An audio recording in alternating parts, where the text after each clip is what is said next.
বসন্তের উদাস হাওয়ায় এখন ভেসে বেড়ায় আমের মুকুলের সেই চেনা অথচ নেশা ধরানো ঘ্রাণ।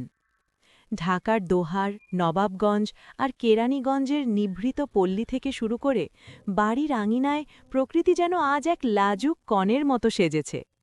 ভোরের কাঁচা সোনা রোদে যখন আমের মঞ্জুরিগুলো চিকচিক করে ওঠে, তখন মনে হয় প্রতিটি মুকুল যেন এক একটি সোনালি স্বপ্নের জলছবি।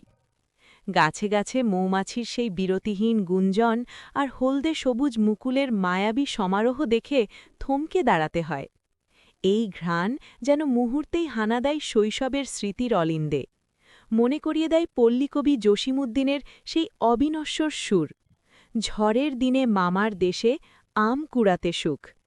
যদিও এখানে বিশাল আমবাগান হয়তো দিগন্ত ছোঁয় না, কিন্তু বাড়ির আঙিনায় থাকা দু একটি প্রিয় গাছও আজ মুকুলের ভারে নুয়ে পড়ে অন্যরকম এক মুগ্ধতা ছড়াচ্ছে।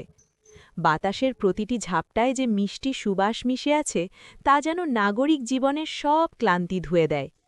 তবে এই অপার্থিব সৌন্দর্যের আড়ালে মিশে আছে এক বিষাদমাখা শঙ্কাও।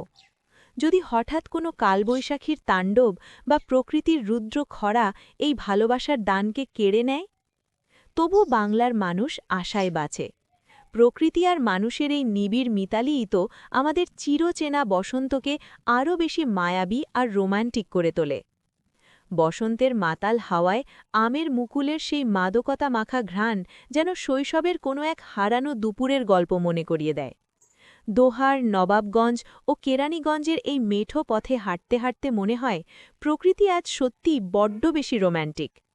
মুকুলের সুবাসে মিশে থাকুক এক মুঠো রোদেলা স্বপ্ন। বিশেষ প্রতিবেদনটি পাঠিয়েছেন ঢাকা থেকে শহীদুল ইসলাম শরীফ, সিনিয়র স্টাফ রিপোর্টার, নতুন দৃষ্টি।